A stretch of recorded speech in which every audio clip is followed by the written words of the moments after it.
Hello guys, June 20th జరగబోయే England సిరీస్కి already మన India squad announce చేశారు కదా. మరి ఆ స్క్వాడ్లో మనకి శ్రేయస్ అయ్యర్ని ఇంక్లూడ్ చేయలేదు, గుర్తుంది కదా.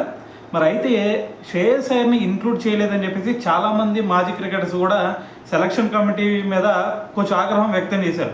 అయితే ఇప్పుడు ఆ లిస్టులోకి సౌరవ్ గంగూలీ కూడా జాయిన్ అయ్యాడు అనమాట.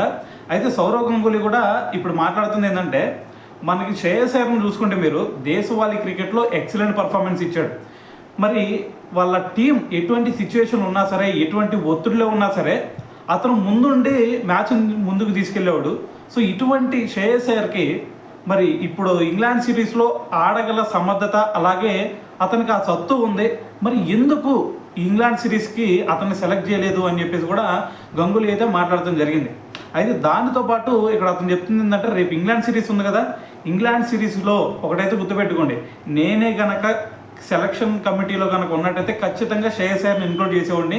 మరి మీరు శ్రేయస్ అయ్యర్ని ఇంక్లూడ్ చేయలేదు కాబట్టి ఖచ్చితంగా రేపు రాబోయే ఇంగ్లాండ్ సిరీస్లో శ్రేయస్ అయ్యర్ లేని లోటు మాత్రం ఖచ్చితంగా మీకు కనిపించేది అని చెప్పేసి ఒక స్టేట్మెంట్ అయితే ఇచ్చాడనమాట. సో దాంతోపాటు మరి ఇది కనుక మీరు గెలవాలి అంటే ఖచ్చితంగా బుమ్రాన్ ఫిట్గా ఉంచుకోండి.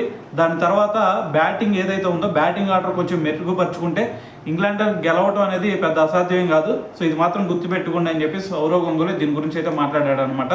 సో ఏదేమైనా సరే మరి సౌరవ్ గంగూలీ శ్రేయస్ అయ్యర్ గురించి చేసిన ఈ కామెంట్స్ బట్టి మీరేమనుకుంటున్నారు అనేది కింద కామెంట్ చేసేయండి.